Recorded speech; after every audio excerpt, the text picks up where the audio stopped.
Mon intervention s'inscrit à la croisée d'au moins deux des orientations qui ont été tracées dans la présentation de notre journée d'études.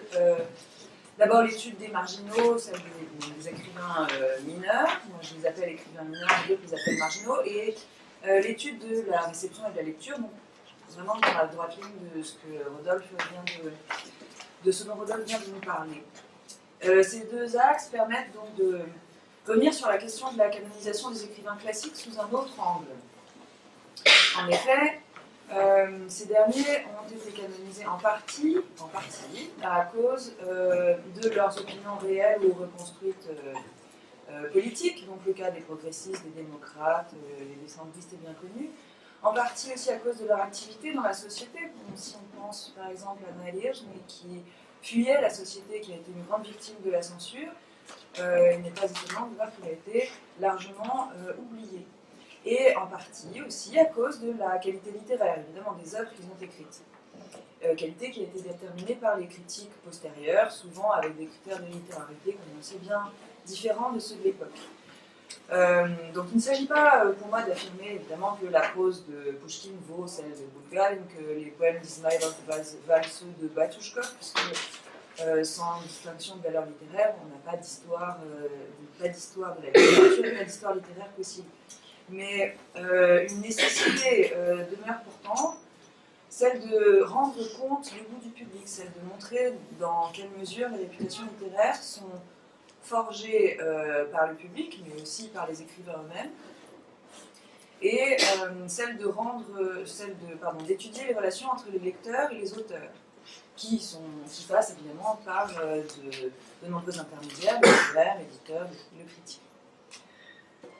Dans mon souci de tenter de reconstruire une image la plus fidèle possible de la réalité de l'époque, je me heurte à plusieurs problèmes, j'en mentionnerai deux, dont il sera question aujourd'hui, évidemment, celui des réputations littéraires et celui des phénomènes de mode, qui célèbrent donc une gloire souvent éphémère, mais en tout cas qui déforment toujours la réalité, aussi bien pour les contemporains que pour la postérité. Donc quel rôle dans l'évolution de l'histoire de la littérature russe ont joué ces phénomènes de mode ? Est-ce qu'il ne s'agissait que de fièvres passagères rapidement dépassées qui ne témoignent que de l'avidité des Russes limitées à emprunter le plus possible à l'Europe et qui n'ont laissé rien de plus que des épigrammes variés que personne ne comprend plus sans les notes ? Mon idée justement c'est que non. Si la question du succès commercial se pose avec autant d'acuité à partir de la fin des années 20, les raisons historiques et sociologiques sont bien connues, si c'est aussi le moment où les réputations littéraires se polarisent, c'est bien qu'un certain changement de paradigme se fait sentir. Or, la question à laquelle je dois tenter de répondre, c'est qui y a le plus participé à ce changement de paradigme. Et vous vous en doutez, je soutiens que ce ne sont pas nécessairement les écrivains ou les critiques, les écrivains disons, du canon ou les classiques, peut-être plus les écrivains qu'on qualifie depuis de mineurs.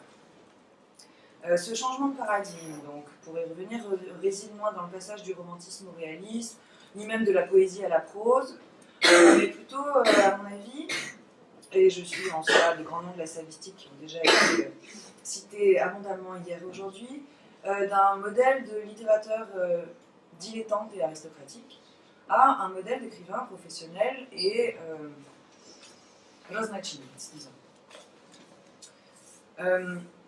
Donc, réputation littéraire et succès commercial semblent se renforcer mutuellement. Comment est-ce qu'un auteur peut avoir du succès auprès des lecteurs, des critiques, etc., si sa réputation est mauvaise ? Tout comme succès commercial et littérature, ou visoka literatura, semblent s'opposer. Donc, je l'ai déjà dit, il ne s'agit pas pour moi de tenter de trouver la valeur littéraire d'œuvres qui ont été longtemps délaissées, mais plutôt de proposer une autre manière de déterminer la valeur littéraire d'une œuvre qui ne serait pas seulement une question de littérarité. Il me semble que ce serait peut-être plus productif d'essayer de déterminer son rôle moteur d'évolution de la littérature, de ses représentations, de ses valeurs, de ses motifs. Première partie dans mon intervention, qu'est-ce qui faisait la mode ? Je voudrais préciser que je ne vais parler que de la prose et en particulier du roman. Mais il y a évidemment beaucoup à dire sur la poésie et sur le théâtre. Pour commencer, un petit rappel sur le mot, mode. Je parle sous le contrôle de nos noms qui ne sont pas là, donc je vais pouvoir dire plein de bêtises. La mode, je vous montre donc quelques petites citations du dictionnaire historique des gallicismes. Ce qui m'intéresse, je vous laisse le parcourir, ce qui m'intéresse c'est un changement d'usage que vous voyez apparaître. D'abord en français comme en russe, l'usage est double. Il y a deux usages. Celui qui concerne la toilette, au pluriel, et qui est vieilli. On retrouve évidemment cet emploi, cet usage, dans une partie des textes, surtout au début des années 1820. Et puis, progressivement, de cet emploi au pluriel, le mot moda passe à un emploi au singulier, et qui signifie, lui, plus précisément, comme vous voyez dans les citations de Pouchkine, l'engouement, qui désigne l'engouement pour quelque chose. Si on essaye de résumer les connotations qui sont associées au terme de mode, en français comme en russe, on arrive à 4 grands groupes. Le premier, c'est la frivolité. Le deuxième, c'est le caractère éphémère. Troisièmement, le caractère commercial. Et quatrièmement, la question de l'imitation. Ce qui veut dire que, en quelques mots, vous avez ici résumé à propos de la mode ce qu'on disait, les reproches qui étaient faits aux auteurs, et notamment aux auteurs à succès de l'époque. Donc la mode est frivole, éphémère, commerciale et imitation. Il est intéressant de noter aussi que avant les années 1810-1820, la Russie ne connaît pas de phénomène de mode aussi important que celui qu'a provoqué Walter Scott, dont il est question ici. Wierzemski parle évidemment de Byron aussi. On pourrait parler aussi des romanciers sentimentalistes, des auteurs de romans gothiques, qui avaient évidemment leurs imitateurs et leurs traducteurs en Russie, mais c'est à partir de la fin des années 1810 que la Russie découvre toute la passion et l'enthousiasme de cette mode littéraire pour Walter Scott qui a balayé l'Europe. Avant lui, les œuvres de Byron pourraient apparaître comme objet d'une mode, mais celle-ci reste par comparaison largement confinée à un cercle d'amateurs éclairés et éduqués. Quelles sont les formes de ces phénomènes de mode? On peut en distinguer plusieurs. Par exemple, comme on en a déjà parlé hier, la mode des almanachs. Indiscutablement, donc, le format de poche dont on vient de parler, la variété des sections dans les almanachs, mais surtout dans les grosses revues plus tard,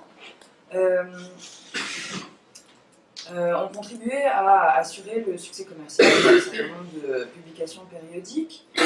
Les illustrations, il faut en parler aussi. Pour ce qui est des romans, je vous propose de faire un rapide tour d'horizon des genres qui ont tour à tour fait la mode en Russie, mais aussi dans le reste de l'Europe.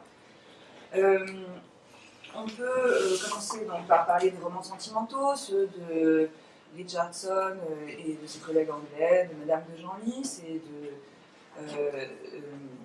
des autres romancières françaises. Puis les romans, j'ai dit puis, mais ça peut évidemment tout à fait être concomitant. Les romans gothiques, donc Radcliffe, Madame Cottin, Ducret du Minil, qui sont associés aux romans gothiques. Une mode aussi pour le sage, le roman d'honneur, qui, comme on le sait, va perdurer encore quelques années. Et la mode pour...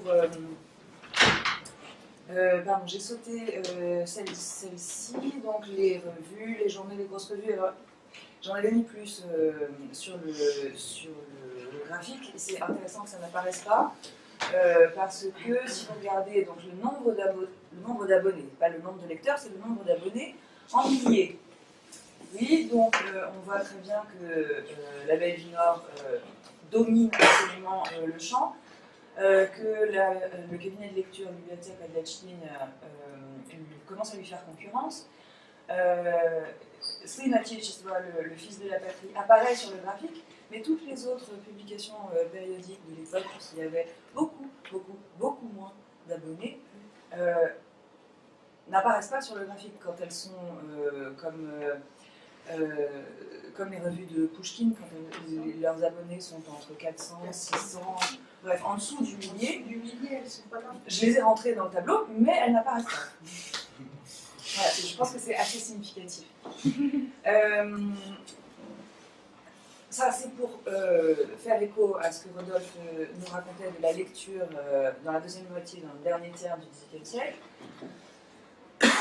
Vous voyez ici un compte-rendu de ce qui se passe dans la typographie et donc aussi la librairie, puisque les deux métiers étaient très souvent n'étaient pas séparés, en tout cas jusqu'à la fin des années 30, chez les Glazunov.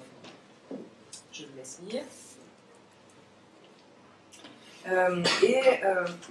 Évidemment, dans cet engouement pour les livres et pour le roman, la mode pour le roman historique, initiée par Walter Scott, a joué un rôle très important, puisque ça a été vécu comme une véritable révolution par les lecteurs de l'époque, comme Belinsky en témoigne un tout petit peu plus tard, dans 1842.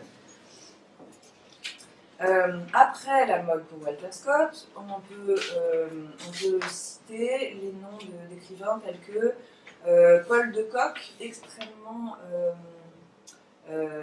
quasiment totalement inconnu pour un lecteur français aujourd'hui, en revanche très, très à la mode parmi les lectrices. Et au même moment, donc, la mode pour ce que les Russes appelaient la jeune littérature française. Donc, Eugène Sue, dont il a été question hier, Victor Hugo, Jules Janin, Georges Sand, tous ces noms qui sont bien connus. Donc, comme vous l'avez certainement remarqué après ce rapide parcours de ce qui faisait la mode, jusqu'à Walter Scott, c'est la littérature anglaise en fait qui donne le ton. La littérature française ne reprend le flambeau qu'après la mode pour le roman historique lancée par Walter Scott. Et cette mode pour le magicien écossais est extrêmement violente et extrêmement rapide. C'est peut-être ça qui a donné aux contemporains cette impression de révolution. Cette mode qui balaye l'Europe commence en fait par la France. Un peu comme une fièvre ou comme une épidémie. Ça commence par la France à la fin de 1818. Elle se propage extrêmement rapidement partout en Europe et elle atteint un pic, comme vous le voyez ici, en 1829, puisque 8 publications de traduction des romans de Walter Scott ont été publiées cette même année, 1829. Les publications de traduction continuent encore dans les années 30, mais vous voyez, il n'y en a plus que 4 pour toutes les années 30. Par comparaison, comme vous voyez ici, dans le catalogue de Smirnine, paru en 1828, donc un tout petit peu avant, les publications des ouvrages de Auguste Lafontaine et de Madame de Genlis étaient beaucoup plus nombreuses, beaucoup plus importantes. Cela dit, ce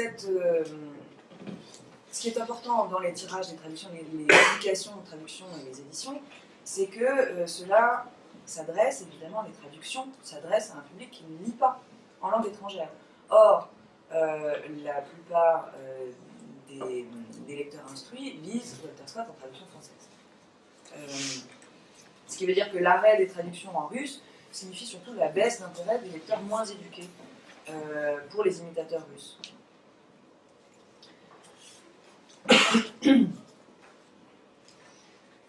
Ce qui m'intéresse donc, c'est l'effet produit par cette succession de modes sur le lectorat, sur la critique, mais aussi sur les écrivains et les éditeurs typographes.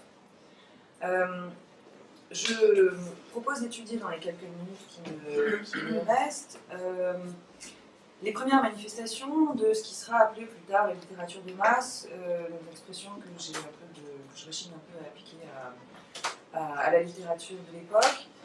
Je passe donc à ma deuxième partie, les enjeux de la réputation littéraire et du succès commercial. Le premier exemple de succès commercial, c'est celui dont je parle depuis tout à l'heure, c'est celui du genre historique, inspiré des romans de Walter Scott. Je vous propose donc une courte chronologie des succès dans le genre historique. J'écris bien le genre historique, donc pas seulement les romans, j'ai mêlé les romans et les nouvelles, comme vous voyez. J'ai ajouté également 2 auteurs étrangers, parce qu'on ne peut évidemment pas parler du genre historique sans rappeler un tout petit peu la chronologie de parution des romans de Walter Scott. Et puis, et je vous assure que j'ai fait ça avant lundi, je rappelle aussi la date de parution de Notre-Dame de Paris, parce que ça a fait date aussi pour les lecteurs russes. On voit ici apparaître donc 2 tendances dans les sujets choisis par les écrivains. Soit ils se tournent vers un passé proche, qui est traité dans la veine patriotique, comme ce qu'avait fait d'ailleurs Walter Scott lui-même avec le premier roman de la série Waverley, sous-titré « Il y a 60 ans ». Soit ils investissent un passé plus lointain, donc le temps des troubles, Pierre Ier, ou encore une région moins connue. L'exemple de Bestouge of Marlins, qui est très intéressant de ce point de vue-là, avant 1825, ce sont le cycle de ce qu'on appelle les nouvelles livoniennes, et après, pendant son exil au Caucase, évidemment, les nouvelles caucasiennes. Comment donc définir le succès commercial? Comment définir son rapport avec la mode?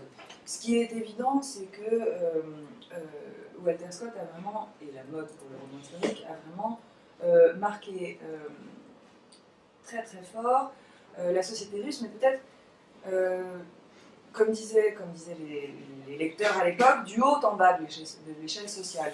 C'est ce que rappelle le témoignage de Mikhail Pagodin à propos de Karamzin. Voilà.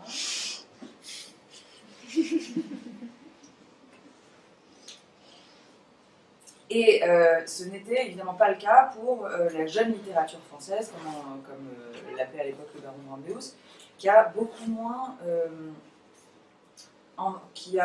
parcouru toutes les strates de la société russe, qu'il faut évidemment mettre entre guillemets. Ce qui apparaît entre les années 20 et les années 30, 1820 et 1830, c'est un nouveau fonctionnement de la machine littérature. Comme l'ont souligné bien les chercheurs avant moi, cette période va s'opérer un tournant dans de nombreux domaines. L'ensemble constitue ce qu'il est coutume d'appeler la littérature, aussi bien dans le nombre des lecteurs, dans les exigences du goût, dans la professionnalisation du métier d'écrivain et d'éditeur, que dans la manière dont les œuvres sont jugées. Le problème que pose aux contemporains la notion de succès commercial et les vicissitudes de réputation littéraire expose, à mon avis, clairement ces évolutions. Oui, c'est fermé. C'est fermé pourtant. Ainsi, comment expliquer aujourd'hui que les romans satirico-moraux, Mravstveni satiriski de Bulgarin, ou du moins le premier, aient eu un tel succès alors que tout le monde connaît, je pense ici, la réputation littéraire de son auteur. Je vous propose 2 éléments de réponse. Le premier, c'est que cette réputation littéraire n'était, à l'époque de la parution d'Ivan Bojek, donc le premier best-seller russe, son grand succès paru en 1829, cette réputation littéraire n'était pas du tout aussi répandue qu'elle l'est devenue à partir du milieu ou de la fin des années 1830. Comme vous pouvez le voir dans ce témoignage, ces extraits de témoignages d'un lecteur provincial de Bulgarie. Bulgarie avait son propre public, qui était un public tout à fait spécifique. Et l'auteur l'avait d'ailleurs bien compris. Comme l'écrit Tatia Margaravina, qui rapporte donc ces témoignages dans un numéro de la NAVO consacré à Bulgarie, c'était précisément des nobles campagnards, comme Yasmine Dvalian, comme Tchikhachev, qui n'étaient pas très riches, pas beaucoup versés dans les sciences ou dans l'art, mais qui étaient assoiffés de savoir. Et cela, selon l'affirmation de Bulgarin, fin connaisseur du marché du livre, constituait la majorité de ce qu'on appelle le public russe. Donc, ce lecteur provincial ne lisait pas les épigrammes de Vidocq Figliari, sur Vidocq Figliari. Il n'entendait pas les rumeurs. Il ne lisait pas le Télescope ou la Literaturna Gazzetta.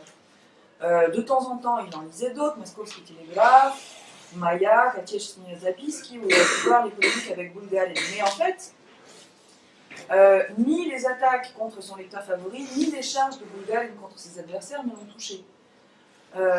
Goravin a écrit, on peut supposer que les luttes entre écrivains ne pouvaient l'intéresser, puisqu'il n'en connaissait pas les participants, ni les raisons, qu'il ne savait pas les règles de la guerre littéraire, qu'il ne pouvait pas deviner le sens caché des allusions.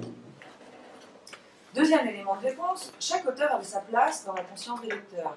Par exemple, les lecteurs provinciaux, comme ce monsieur, lisaient autant Bulgarin que Pushkin, autant Bestoujev, Marinsky que Kozlov, etc. Ce n'est pas qu'il ne faisait pas de distinction de valeur entre ces auteurs, c'est que, à mon avis, il les répartissait très clairement en fonction des effets, en fonction du plaisir qu'il leur procurait. Voici ce que dit Belinsky de Bulgarin. Donc, littérature de Nemechtaïn, je rappelle, c'est 1834. En comparant les réputations littéraires et les chiffres de vente des ouvrages, on peut voir apparaître le corollaire de l'hypothèse que j'ai avancée en introduction. Si les polémiques sont aussi virulentes, c'est que ne s'y joue pas qu'une question de divergence d'appréciation de ce qu'est ou de ce que doit être la littérature postmoderne. L'un des enjeux principaux, si ce n'est le principal, c'est le succès commercial, c'est-à-dire trivialement l'argent que rapporte à un auteur et à son éditeur la vente de ses œuvres. On connaît bien les épigrammes de Pushkin et des aristocrates contre les journalistes monopolistes ou commerçants. Donc je ne vais pas revenir sur le fond de cet épisode. Je me contenterai de quelques remarques portant sur le sujet qui nous intéresse, à savoir le rapport entre succès commercial et réputation littéraire, qui m'ont été inspirés par l'article de Vera Milchina à propos de la camaraderie littéraire. Son article s'intitule Literaturная приязнь во Франции и в России, camaraderie littéraire et знаменитые друзья. Tout d'abord, donc, le mot. Milchina retrace l'origine de l'expression de camaraderie littéraire à un article d'Henri de Latouche paru en 1829 dans la Revue de Paris, qui porte ce titre et qui critique vertement Hugo et son scénario. Selon elle, il y a ici plusieurs points intéressants. Le premier, c'est qu'à ce sujet, les Russes n'avaient pas besoin que les hommes de lettres français donnent le ton de leur polémique. Ils n'ont pas réagi à cet article, aussi étonnant que ça puisse paraître. Et ils n'ont pas ou très peu repris le terme proposé par Latouche, parce que, en fait, ils disposaient déjà de leur propre terminologie. Pliatil, qui possède bien les connotations ironiques indispensables, et pliazn, qui apparaît dans les paléotiques de l'époque précisément avec le même sens que le sens de camaraderie. Je cite donc Milchina, Бестужев Рюмин пишет, желая уязвить Делвига, что слава его непосредственно зависит от приязни его с Пушкиным и Боротынским. А Николай Полевой предъявляет своим оппонентам из пушкинского круга упрек во взаимной приязни. Mais en fait, il existait déjà une autre expression, celle de знаменитые друзья ou parfois simplement знаменитые.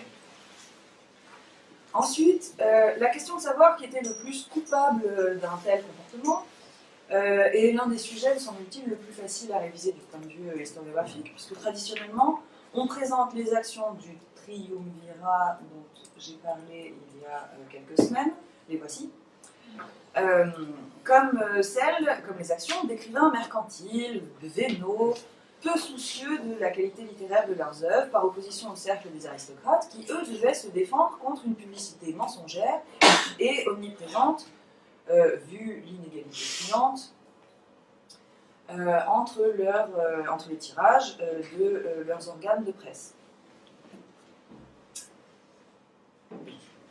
La réalité est pourtant beaucoup plus nuancée, puisque chacun des deux partis employait à ses fins le même procédé. Certes, les reproches qui sont faits aux écrivains du cercle pushkinien se rencontraient déjà avant l'apparition de Literaturная Gazzetta en 1830, mais ils se font évidemment plus fréquents à partir de cette date. Et enfin, comme on peut le voir à partir, d'après les jugements de Polivoy, que vous n'avez pas sous les yeux. Non, c'est encore autre chose. Et donc les recherches à partir des jugements de Polivoy et de Ekaterina Larionova, on peut distinguer certainement une composante sociale dans ce type de reproche, de взаимная приязнь, знаменитые друзья, ce qui amène à conclure donc que l'un des enjeux de cet antagonisme aussi se jouait au niveau de l'entrée dans le domaine de la littérature du droit de tel ou tel, à se dire homme de lettres. Polivoy reproche à Pouchkine et à ses знаменитые друзья leur féodalisme littéraire, leur refus de reconnaître que les aristocrates n'ont pas le privilège des belles lettres.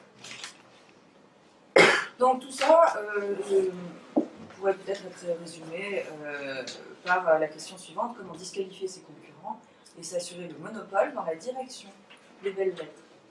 De ce point de vue, l'enseignement de Walter Scott et de tant d'autres écrivains a pu servir aux Russes, c'est-à-dire comment préserver sa réputation littéraire tout en s'assurant un succès commercial. La réponse est assez simple, il suffit de suivre le goût dominant, de publier sous un pseudonyme, qui devient parfois un masque littéraire. En cela, le grand inconnu, puisque c'était tout l'enjeu de son incognito pendant les premières années, le grand inconnu écossais a donc bien montré la voie à toute l'Europe, et certains n'ont pas hésité à appliquer cette leçon à la lettre, comme vous le voyez dans la recension de Bulgare, et Post-Diop. Les pseudonymes et les masques littéraires se multiplient à partir du début des années 1830 dans les romans, les cycles de nouvelles, etc. Bien sûr, la décennie précédente connaissait déjà ce type de procédé qui s'appliquait principalement aux articles de journaux et aux revues. La différence qu'a introduite Walter Scott, ça a été de populariser ce procédé pour la fiction.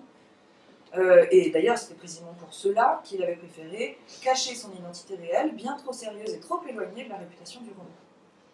Dans le contexte russe des années 1830, donc outre les exemples bien connus de Pouchkine, Bielkin, Gogol, Panko le Rouge, Adoevsky, Bezgrasny, nous trouvons aussi le décembriste Bestoujev-Marinsky, dont le pseudonyme était évidemment moins un choix qu'une nécessité, et Senkovsky, qui a fait de ces pseudonymes quelque chose de bien plus intéressant, non seulement parce qu'ils sont multiples, mais surtout parce que certains d'entre eux acquièrent une véritable existence dans la dimension littéraire. Je pense au baron Brandéus, qui publie à la fois des textes de fiction et des textes critiques, si bien que le baron Brandéus a sa propre réputation littéraire, différente de celle de Senkovsky, orientaliste, sérieux, etc. Et évidemment professeur à l'université. Je passe à présent à ma troisième partie, qui sera très courte. Oui, absolument. Puisque le véritable enjeu, me semble-t-il, c'est le lecteur, c'est-à-dire la conquête du lectorat. Non seulement de l'argent, mais de la gloire, et l'apparition d'un lectorat plus étendu, mais aussi moins instruit que dans les périodes précédentes, a déjà concentré l'attention de nombreux chercheurs avant moi, donc je ne vais pas répéter ce qu'ils ont dit. Je voudrais juste orienter la réflexion pour terminer dans une direction un petit peu différente, celle que les contemporains désignaient déjà du terme de Preisfishing. Donc, l'enjeu, c'est éclairer le lecteur, c'est-à-dire l'instruire ou lui dicter ses goûts. On retrouve exactement les mêmes questions que dans le tiers de siècle précédent. Je voudrais donc aborder très rapidement la question de l'influence de l'écrivain sur les lecteurs, puisque nous savons la spécificité de la figure de l'écrivain dans la culture russe, son autorité morale, son caractère exemplaire. Je pose la question, qu'en est-il pour des écrivains dont la réputation littéraire, même de leur vivant, subit des attaques et en devient, dans le cas de Bulgare, presque uniquement condensée dans ses valeurs négatives. Je passe sur la question de la réputation de Bestoujev-Marinsky et je termine avec Bulgare. Le problème, et peut-être même le seul problème qu'à son sujet il faut tenter de résoudre, c'est l'apparente incompatibilité entre sa réputation littéraire et son succès.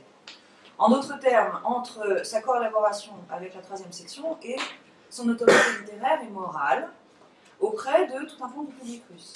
Il me semble justement que c'est parce que Bulgare travaillait avec et souvent pour la police politique que son cas est une très bonne porte d'entrée pour l'étude de cette période. En effet, il s'était donné comme objectif dès sa note de 1825 sur la censure, de décrire le plus précisément possible l'orientation des esprits à destination du ministre et donc du tsar, et de diriger l'opinion publique.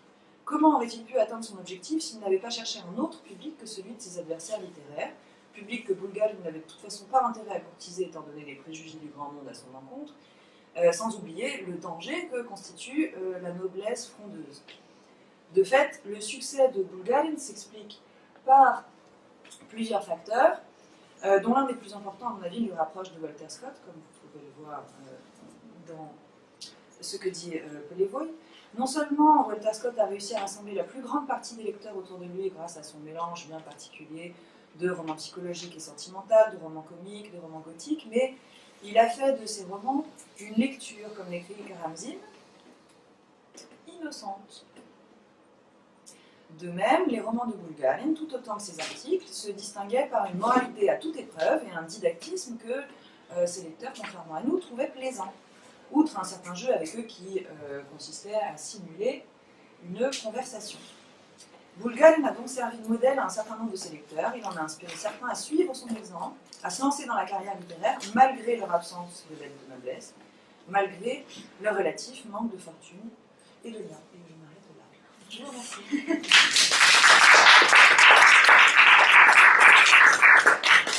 Merci beaucoup pour cet exposé qui continue le précédent et annonce le suivant, je crois.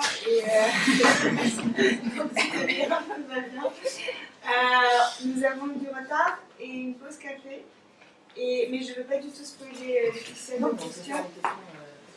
On peut faire une question rapide et descendre vers la pause café. Si quelqu'un a une question rapide. Merci, oui, c'est très rapide. Merci beaucoup. Je trouve fascinant et je trouve que ça pourrait être une porte d'entrée également intéressante pour reprendre ton expression sur l'histoire de la littérature russe, sur une histoire envisagée un peu globalement et peut-être de manière polysystémique de la littérature, de voir comment on jouait entre le XVIIIe siècle et le début du XIXe siècle les écrivains et les critiques avec ces appellations de Ruski Racine, je sais pas quoi, voilà, Ruski Scott, et puis comment quelque chose qui est à l'origine censé être plutôt flatteur, comme Sumarokov par exemple, devient ensuite quelque chose de plutôt insultant, avec des modulations ironiques du Peterburgski et Walter Scott, ou quelque chose comme ça, et puis comment on finit par renverser la mise en scène symbolique du rapport de force entre les deux systèmes littéraires, puisque j'ai vu là Balzac, c'est Franzuski Marlinsky. Je pense qu'il y aurait une étude à faire sur la manière dont ont été utilisées ces dénominations, et évidemment avec Lermontov qui dit Niatin. Oui, ça demande c'est intéressant. Il y a autre chose sur les. Tu avais une question? Alors, autre chose sur la manière dont on perçoit les gens, ou dont on finit par. Ou dont l'approche de la littérature par genre finit par s'effacer. C'est dans son bouquin sur la manière dont la mémoire culturelle a construit le XVIIIe siècle en Russie au XIXe. Le Bagoldov explique que beaucoup de contemporains assoiffés de Walter Scott, et malgré l'existence de toutes des imitations dont tu nous as parlé, considèrent que Karamzin, c'est aussi notre Walter Scott. Et en fait, l'histoire de l'État russe, c'est aussi du Walter Scott. Oui, tout à fait. Voilà, c'est pour répondre à... C'est Gauss qui répond à ta réponse. C'est-à-dire que, effectivement, à partir du milieu des années 30, en fait, tous ces genres différents se mélangent complètement dans la tête, même dans la tête des contemporains, ce qui fait qu'on en parlait hier, essayer de délimiter le romantisme, le réalisme, le sentimentalisme, et dire, voilà, cette époque du sentimentalisme se termine à tel moment, et à partir de ce moment-là commence une autre époque. En fait, je pense que, du moins pour ce moment-là, dans l'histoire de la littérature russe, c'est erroné de penser comme ça, puisque tout se mêle. Justement, puisque les Russes essayent de faire de leur capacité à imiter une force. Merci beaucoup.